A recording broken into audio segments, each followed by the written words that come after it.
കേന്ദ്ര ബജറ്റിനെതിരെ പ്രതിഷേധം കടുപ്പിക്കാൻ പ്രതിപക്ഷം തയ്യാറെടുക്കുന്നു. സഭയിൽ പ്രതിഷേധം ശക്തമാക്കുമെന്നാണ് അറിയുന്നത്. ഇന്ന് രാവിലെ NDAയുടെ യോഗം ചേരും ഡൽഹിയിൽ.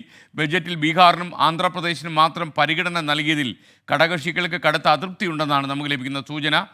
രാധാകൃഷ്ണൻ വിശദാംശങ്ങളുമായി ചേരുന്നു. Radhakrishnan, good morning. ഡൽഹിയിൽ നല്ല മഴ പെയ്യുന്നു എന്നാണ് ഞാൻ മനസ്സിലാക്കുന്നത്. എന്താണ് മഴയുടെ അവസ്ഥ? അത് കഴിഞ്ഞ് നമുക്ക് ബജറ്റിൻ്റെ ചൂടിലേക്ക്.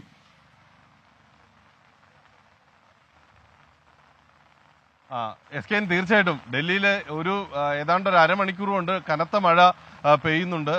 വലിയ രീതിയിൽ ഒരുപക്ഷെ ഡൽഹിയിലെ എല്ലാ നഗരത്തിലെ വീതികളെയെല്ലാം വെള്ളക്കെട്ടിലാക്കുന്ന വിധത്തിലേക്കാണ് കാര്യങ്ങൾ വഴിമാറുന്നത്. കഴിഞ്ഞ ദിവസമുണ്ടായ മഴ അതിനുമായി ബന്ധപ്പെട്ടിട്ടുള്ള വെള്ളക്കെട്ട് അത് വിതച്ച ആ ഒരു ബുദ്ധിമുട്ടൊക്കെ നമുക്ക് കാണാവുന്നതേ ഉള്ളൂ. ഇപ്പോഴത്തെ ഒരു സാഹചര്യത്തിൽ രാവിലെ പ്രതീക്ഷിക്കാതെയാണ് പലരും പുറത്തേക്ക് ഇറങ്ങിയത്. ആ ഘട്ടത്തിലാണ് ഈ മഴ ഇങ്ങനെ ഇരച്ച് പെയ്യുന്ന ഒരു അവസ്ഥയിലേക്ക് എത്തിയിരിക്കുന്നത്. ഒരുപക്ഷെ നഗരത്തിലെ ഗതാഗതം നിലയ്ക്കുന്ന വിധത്തിലേക്ക് കാര്യങ്ങൾ വഴിമാറുന്നു എന്ന് നമുക്ക് പറയാം. സ്കൂളുകൾ അടക്കമുള്ളവ ഇന്ന് പ്രവർത്തിക്കുന്ന ദിവസമാണ്. അതുകൊണ്ട് തന്നെ ഇതുമായി ബന്ധപ്പെട്ടിട്ടുള്ള ബുദ്ധിമുട്ടുകൾ അടുത്ത മിനിറ്റുകളിൽ കൂടുതൽ സങ്കീർണമാകാനായിട്ടുള്ള സാധ്യതയാണ് ഉള്ളത്. ഏതായാലും നമുക്ക് അതുമായി ബന്ധപ്പെട്ടിട്ടുള്ള തുടർ വാർത്തകൾ അടുത്ത സമയങ്ങളിൽ നൽകാം. SKN ചോദിച്ചതുപോലെ നിലവിലുള്ള സാഹചര്യത്തിൽ ഈ മഴ ഇങ്ങനെ പെയ്യുകയാണെങ്കിലും പാർലമെന്റിൽ കടുത്ത ചൂട് വിതച്ചുകൊണ്ട് ഈ ബഡ്ജറ്റ് വിഷയം ഇന്ന് നിലകൊള്ളും.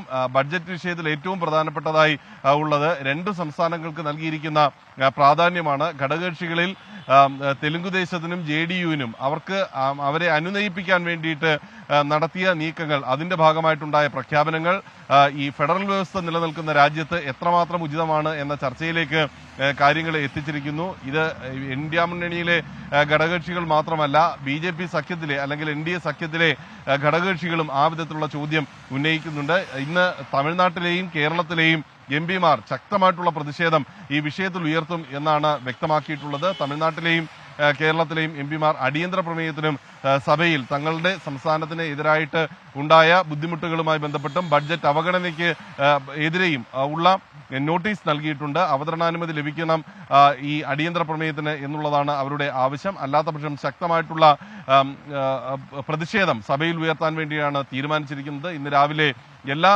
കക്ഷികളുടെയും നേതൃയോഗം നടക്കുന്നുണ്ട്. വിവിധ കക്ഷികൾ ഇതുമായി ബന്ധപ്പെട്ടിട്ടുള്ള തന്ത്രങ്ങൾ എങ്ങനെ വേണം എന്നതിനെ സംബന്ധിച്ചിട്ടുള്ള ഒരു ധാരണ ആ യോഗത്തിലായിരിക്കും രൂപപ്പെടുത്തുക. എന്നാൽ സർക്കാർ ആകട്ടെ അവർ പ്രഖ്യാപിച്ച ബഡ്ജറ്റ് അത് രാജ്യത്തിന്റെ പൊതു നന്മയ്ക്ക് വേണ്ടിയിട്ടുള്ളതാണ്.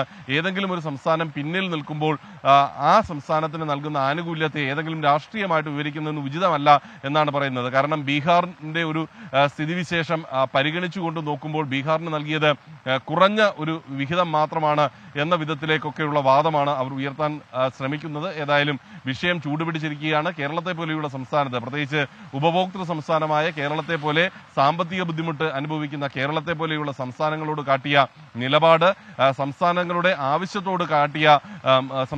ആവശ്യത്തോട് മുഖം തിരിഞ്ഞു നിന്നത്, ഇതൊക്കെ ഇന്ന് വിഷയമാകും. MP മാർ ശക്തമായിട്ടുള്ള പ്രതിഷേധം ഉയർത്തും എന്നുള്ളതാണ് ഇപ്പോൾ നമുക്ക് മനസ്സിലാക്കാനായിട്ട് സാധിക്കുന്നത്. SKN. Okay, thank you Radhakrishnan.